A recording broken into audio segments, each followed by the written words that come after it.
Muito boa noite para todos os amigos e amigas do Evangelho da Noite, seguidoras e seguidores. Muito boa madrugada, muito bom dia, muito boa tarde.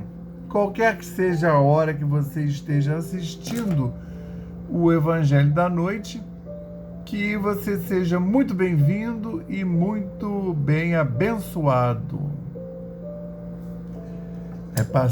Vamos passar esses minutos de vibrações elevadas. Eu sempre tenho que fechar aqui essa porta, que o gatinho chega atrasado para as gravações, deixa eles têm essa mania, eles entram e não fecham a porta, são bichinhos mal educados.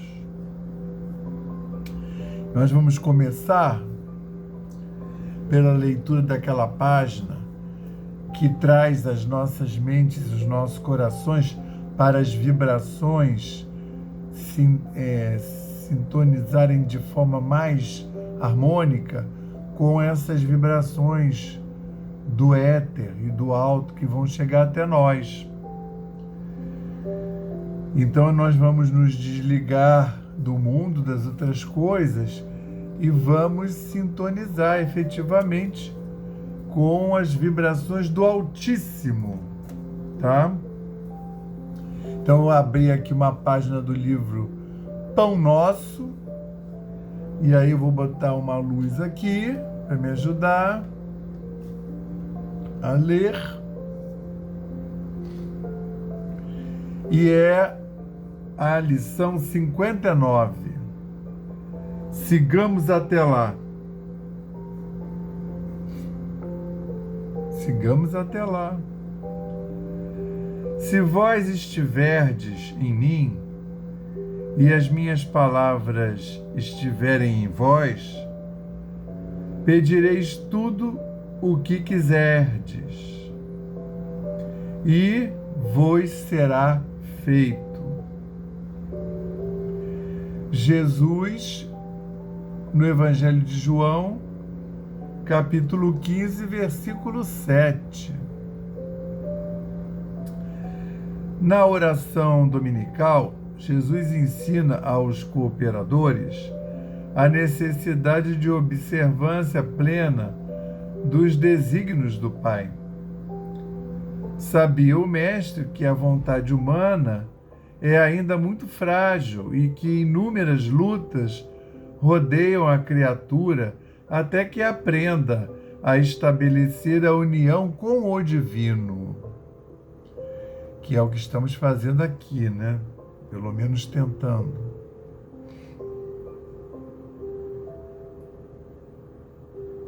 Apesar disso, a lição da prece foi sempre interpretada pela maioria dos crentes como recurso de fácil obtenção do amparo celeste.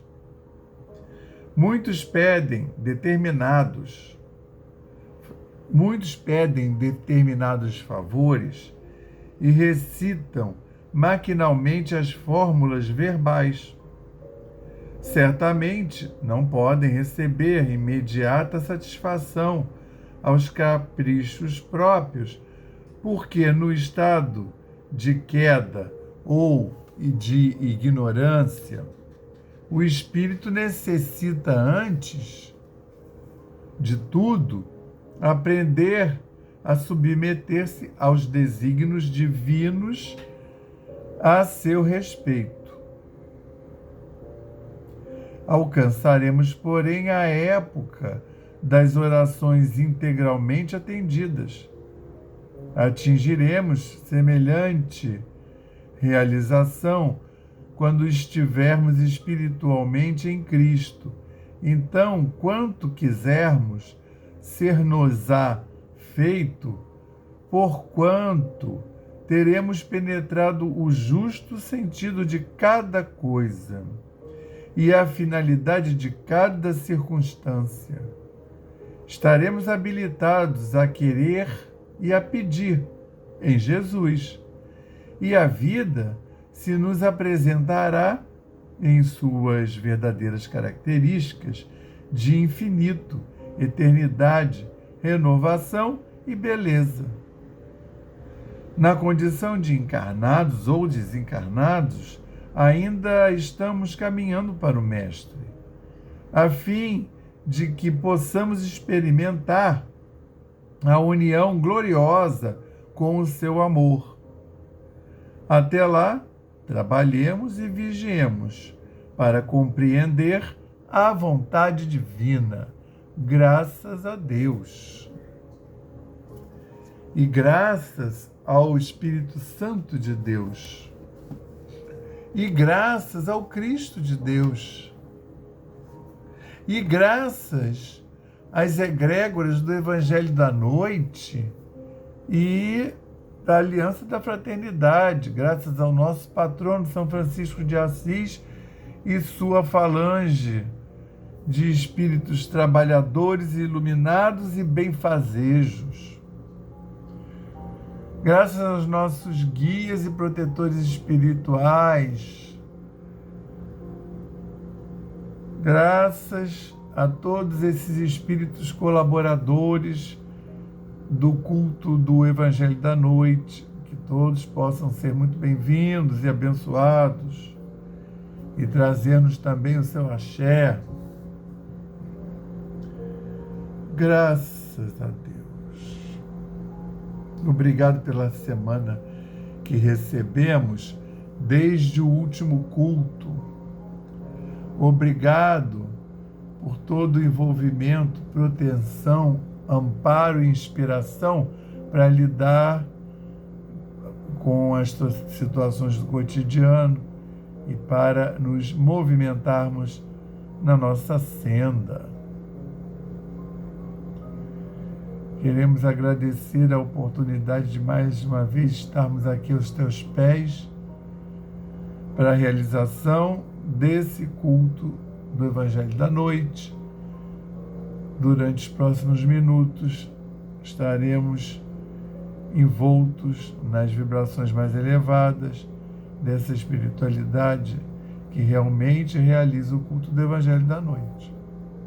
Dessa forma, queríamos pedir a permissão para dar por iniciado o culto do Evangelho da Noite, dizendo o lema da nossa casa: paz e fraternidade, e o lema de Francisco: paz e bem, graças a Deus. Então, nós estamos estudando o Evangelho de Lucas, estamos no capítulo 9 e daremos prosseguimento a esse capítulo hoje, estudando os versículos de 43 a 45, que o Pastorino intitulou Predição de Morte. Predição de morte. Aí, essa passagem, ela é situada no espaço, no tempo, setembro do ano de 30. Aí eu estou lendo o que está ali, tá? Eu não vou explorar essas questões de época, porque são vários calendários e eles diferem um do outro, tá? Tem pequenas, que depois que o Cristo nasceu, foram feitas várias alterações de calendário, né? Mesmo lá naquela época, já teve uma passagem de calendário lá da maneira de contar os anos do antes de Cristo, né, do Velho Testamento, para o Novo. Porque setembro do ano 30, mas como você vai ver, ele está dando uma encerrada lá nos... Ele já está com mais de 1 ano e meio aí de pregação, né? De ministério. Então, ele deveria ser, se o ano 0 é a nascimento de Cristo, o ano 30, o ano 0, ele agora estaria com 31, 32. Então, seria próximo dos 33 que dizem que ele morreu. porque tanto é que hoje é predição da morte, é quando ele começa a informar os apóstolos que, apesar dele ser o Filho de Deus, prometido, em todo lá o Velho Testamento, apesar deles terem aprendido que viria um rei que nunca seria deposto e que iria fazer a redenção dos judeus, né, que ia redimir. E aí, como era tudo muito materializado, né, como aliás como somos até hoje, a interpretação, toda a parte religiosa era passada aqui na Terra, não tinha nada transcendente, entende? Então, se você olhar o Velho Testamento, tem sempre um médium, um escolhido que fala com Deus através, né, a comunicação com Deus era feita através desse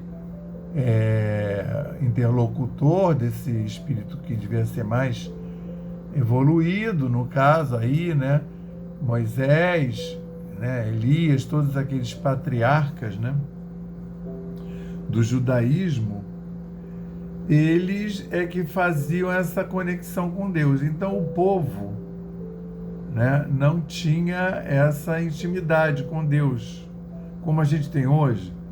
Você está ali com uma dificuldade, aí você para, reza, ai Deus, me ajuda. Mas para eles era muito difícil, porque eles não tinham essa costume, principalmente, e eles não tinham realmente também essa força interna que o Cristo está construindo nos apóstolos para poder resistir a tudo que vai acontecer. Porque a religião era toda externa, era feita de fazeres externos. Quando disseram, vai vir o Filho de Deus que vai redimir o povo judeu, eles pensaram que, inclusive, falavam em reinado. Vai ser um reinado que não vai acabar.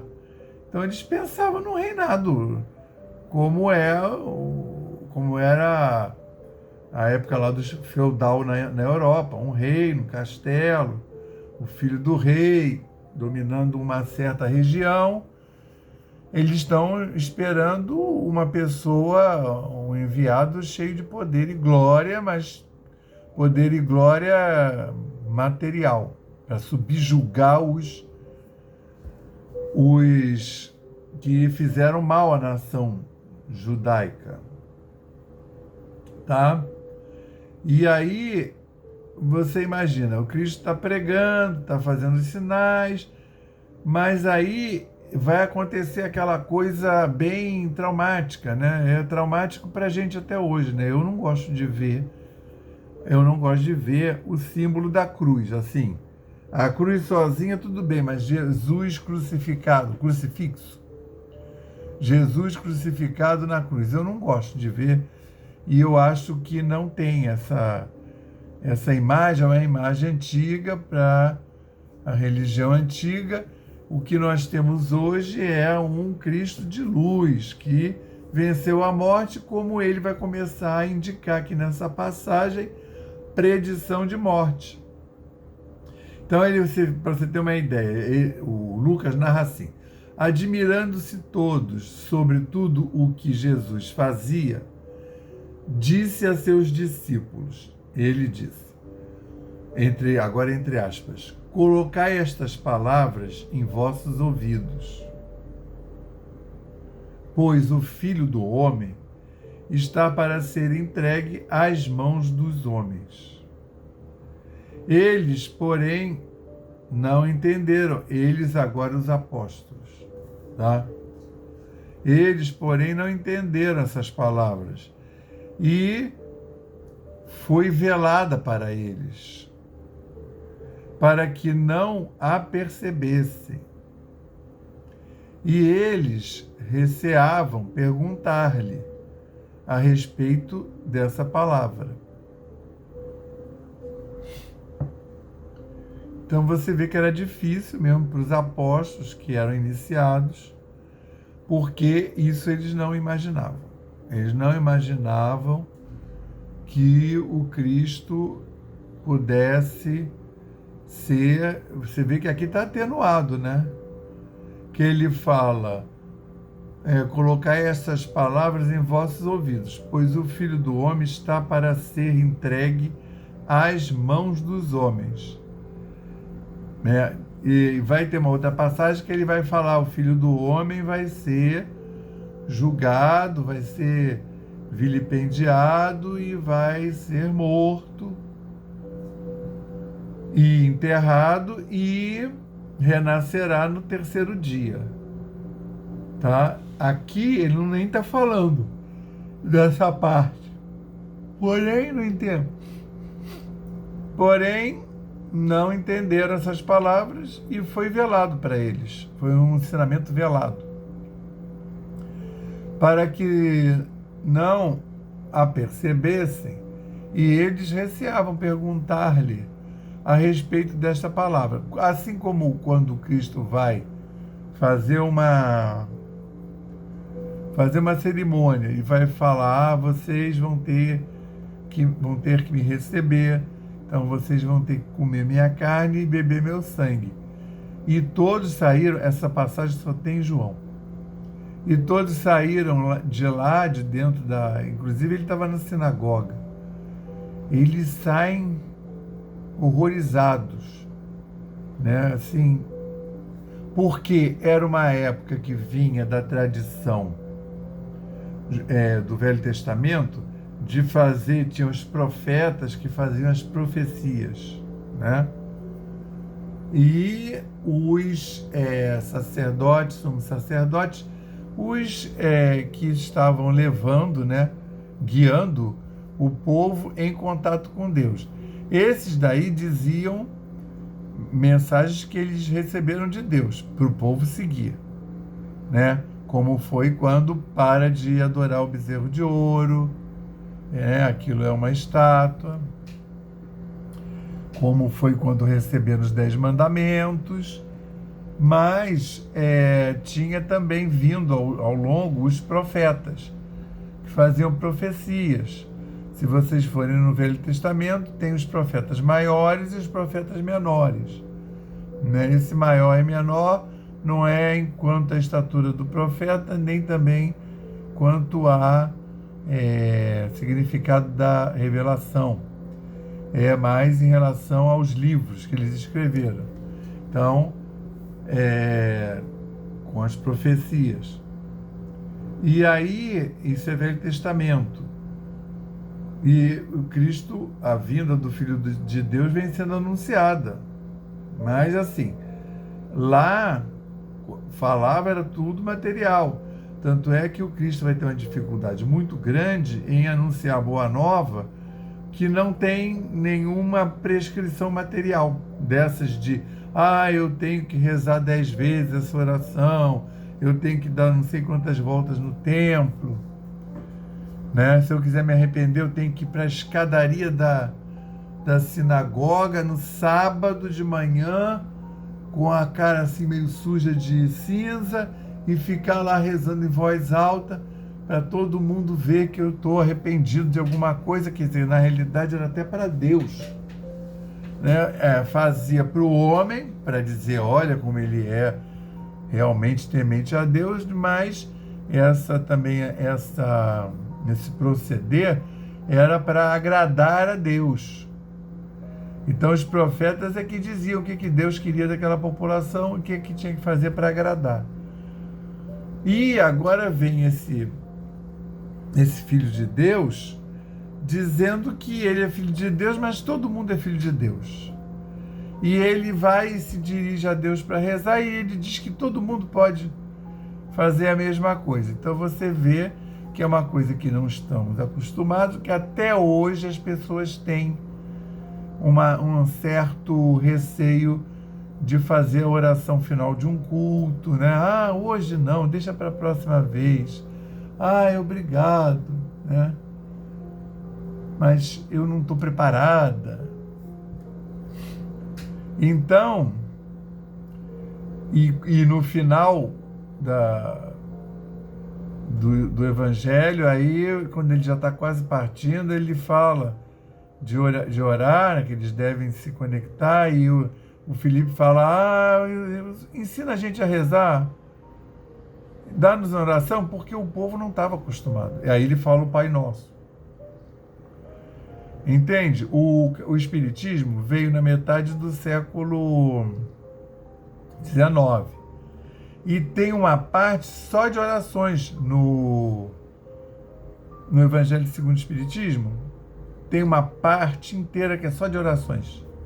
Orações para os desencarnados, orações para as pessoas enfermas, oração para o pai que está com a filha enferma, oração para aquele que desencarnou de forma trágica, oração. E eles vêm fazendo a introdução, explicação daquele tipo de oração e a sugestão de uma oração daquele tipo ali. Por quê? Porque mesmo na metade do século XIX, as pessoas iam à missa e quem ora na missa é o padre.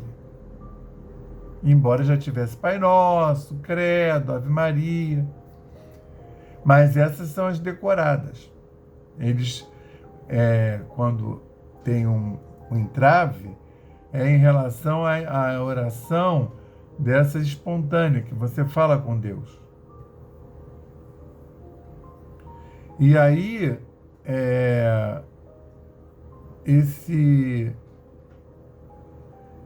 eu estou ouvindo um barulho que eu acho que o gato deve estar andando aqui em cima aqui atrás, em cima do negócio. E aí o que acontece? Eles estão sendo preparados, por isso que é colocai estas palavras em vossos ouvidos, pois o Filho do Homem está para ser entregue às mãos dos homens, que é uma ameaça bíblica, lá do Velho Testamento. A gente sempre falava, eu prefiro ser entregue à mão de Deus do que na mão dos homens. Nas mãos de Deus do que na dos homens, porque Deus é misericordioso. E realmente, né, os homens destrinchavam. Se fazem hoje, imagina naquela época que não era nem revólver, era espada, era tudo muito mais cheio de sofrimentos e de torturas, né? Vide a crucificação. Que, por exemplo, aqui em Marcos, o Filho do Homem é entregue às mãos dos homens e eles o matarão. E, tendo morrido, ao terceiro dia, ele se levantará. E vamos ver aqui em Mateus. O Filho do Homem está para ser entregue às mãos dos homens. E eles o matarão, e ao terceiro dia ele despertará. Os dois fazem essa ressalva, porque em Lucas está só, ele está para ser entregue, o Filho do Homem, isso é Jesus falando dele mesmo, né? Pois o Filho do Homem, Deus, né? A primeira figura da Trindade, né? Divina, que é o Pai. O Filho do Homem está para ser entregue às mãos dos homens. Então, o que é entregue às mãos dos homens? É sofrer os maiores vilipêndios e os maiores sofrimentos, tá? Porque os homens, se eles hoje fazem isso, imagina naquela época. Que eles não livravam a cara de ninguém, nem de mulher, nem de criança.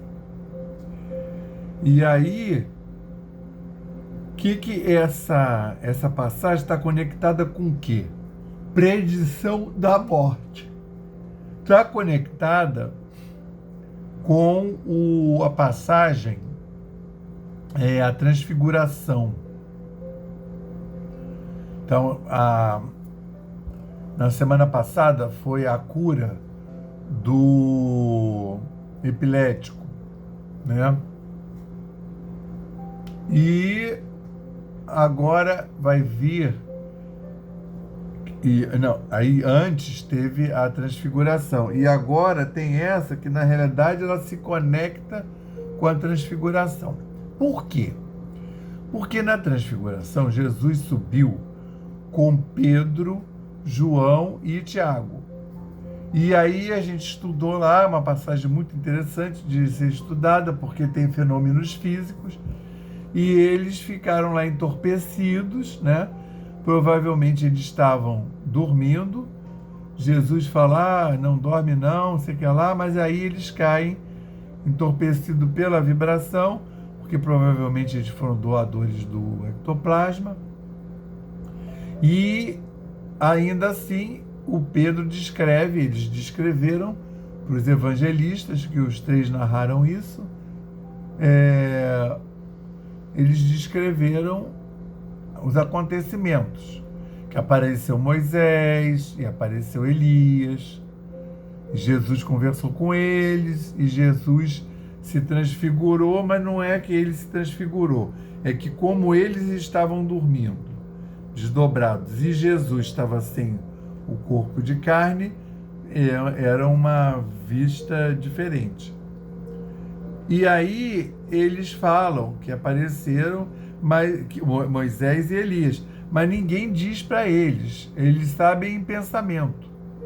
E o Pedro diz que ouviu, lá em Lucas, é o único que fala isso, que Pedro ouviu o que estava sendo tratado ali entre os três, que era justamente isso, que era a ida de Jesus para Jerusalém,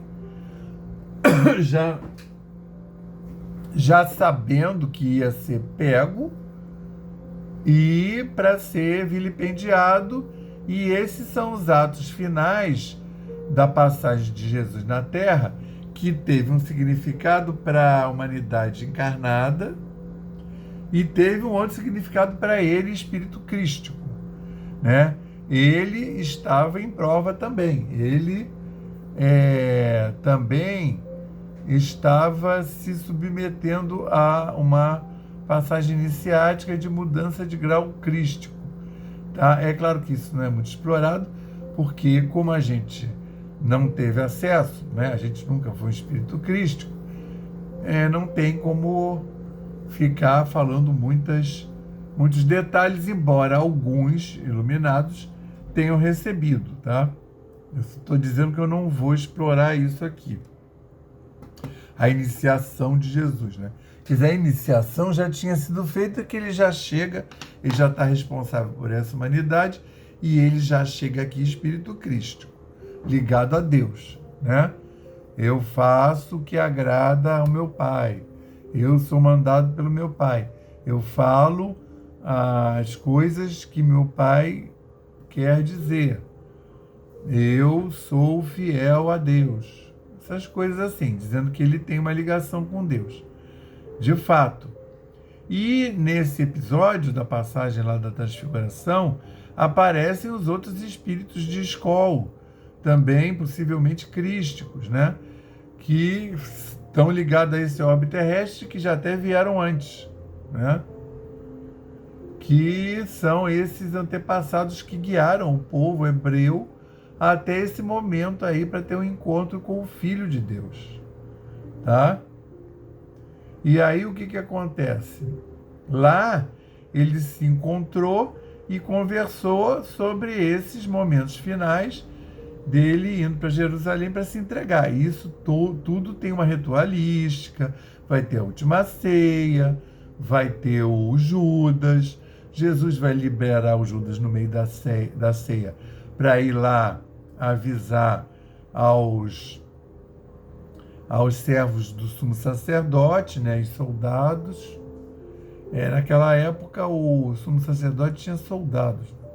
Ele morava numa pequena fortaleza e então Jesus fala até assim, vai lá para fazer seu trabalho, né? Porque o Judas tem um papel importante em toda essa movimentação final, né, do Cristo na Terra. Então ele tem que ser entregue e tem que acontecer aquilo tudo, e os discípulos, supostamente, né, os discípulos devem estar preparados, porque se os discípulos reagissem com violência, como até Pedro acontece quando Jesus vai ser preso, que o Pedro decepa a orelha de um dos soldados do Caifás, e o que Lucas revela que é Maicon, e Jesus tem que colocar a orelha no lugar. Ainda bem que era Jesus, que não é recolocar com super bonder, não, né? Jesus vai lá e não, Pedro. Isso porque estavam preparados. Você vê que os outros não esboçam reação, porque o intuitivo seria ir para cima dos soldados e seriam todos mortos. Então, Jesus está... Olha, mas eles... a gente fala, puxa, mas eles são os apóstolos, não entenderam? Mas eles estão numa posição muito difícil, porque muito do que foi dito lá no Velho Testamento, inclusive as profecias, eram figurativos, eram metáfora. Eles cansaram de ver Jesus falando com o povo através de pequenas metáforas, pequenas histórias, né? Que é para tirar uma moral da história. E eles estão aqui ouvindo isso. Vocês vão ter que comer minha carne e beber meu sangue. E eles estão apavorados. Mas isso aí, o que é isso? Né? Na saída lá do templo que ele fala isso, um pergunta para o outro, você entendeu o que ele falou? Aí o outro responde assim, e quem pode entender uma coisa dessas? Isso está no Evangelho de João, que é pouco explorado. E aqui ele está dizendo que o homem, mas eles estão pensando que possa ser uma metáfora, tá? Para que não percebessem. E eles receavam perguntar-lhe a respeito dessa palavra. E eles... Era uma coisa tão fora que eles tinham até vergonha, vamos dizer assim, né? De perguntar para o Cristo. E em Marcos, eles não compreenderam essa palavra, mas receavam interrogá-lo. E em Mateus, e eles entristeceram-se grandemente. Entendeu? Porque o Filho do Homem está para ser entregue às mãos dos homens, e eles o matarão. E ao terceiro dia ele despertará. Aí, assim, eles vêm de uma tradição em que tem religiões que acreditam em ressuscitação e tem outras que acreditam em reencarnação, como é uma linha do judaísmo. Então, eles estão... Mas ele vai ressuscitar, né? Então ele vai, e no terceiro dia ele despertará. Então dá a impressão que é ressuscitar. Na escola dos essênios, que o Jesus fazia parte, junto com a Maria, naquela passagem do Lázaro, o Lázaro é irmão de Maria e de Marta. Ele